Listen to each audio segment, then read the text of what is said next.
Satu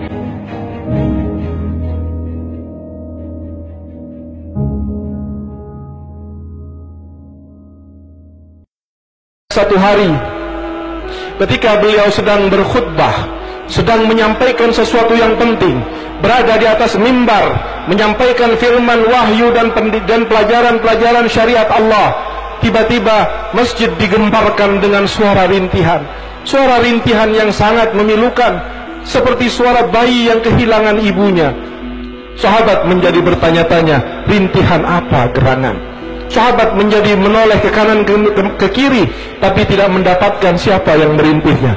Nabi SAW sedang berkhutbah, mendengarkan, sahabat sedang mendengarkan. Ketika Nabi mendengar rintihan itu, maka Nabi yang sedang berkhutbah, sedang melakukan pekerjaan penting, sedang menyampaikan wahyunya Allah, sedang mengajarkan agamanya Allah, tiba-tiba memutus khutbahnya. Turun Nabi dari mimbarnya, lalu berjalan ke sebuah arah di masjid. Lalu Nabi mendekati sebuah pohon kurma yang sudah tua.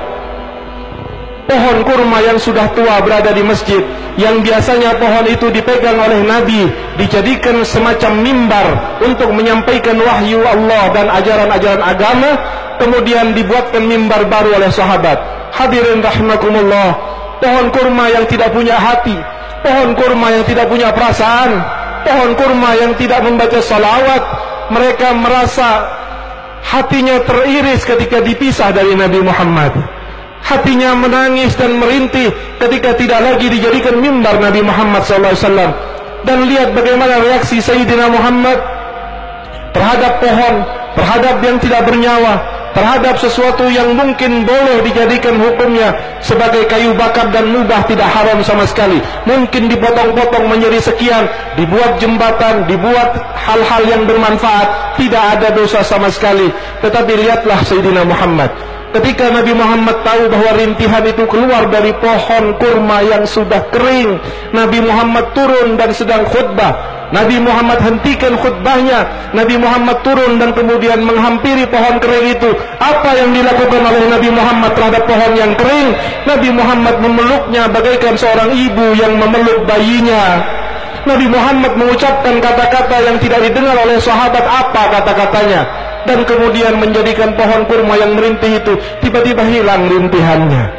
Sebagian riwayat mengatakan bahwa Nabi mengatakan kepada pohon kurma, engkau berhentilah merintih, engkau akan aku jadikan mimbarku nanti di sorga.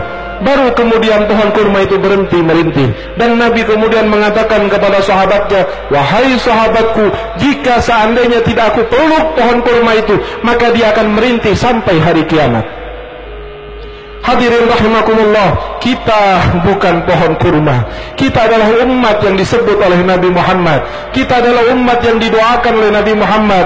Kita adalah umat yang sengaja dicintai oleh Nabi Muhammad. Kita adalah umat yang diperjuangkan siang dan malam oleh Nabi Muhammad. Maka merintihlah kalian kepada Rasulullah, agar Rasul turun dari mimbarnya dan memeluk kalian.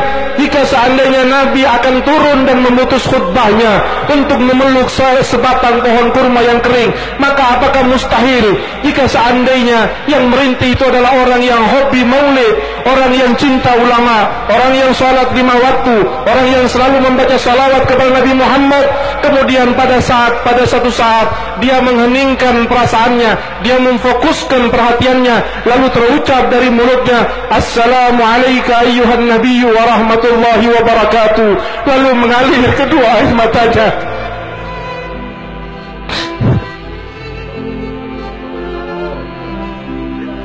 Tidakkah Rasulullah akan memeluknya?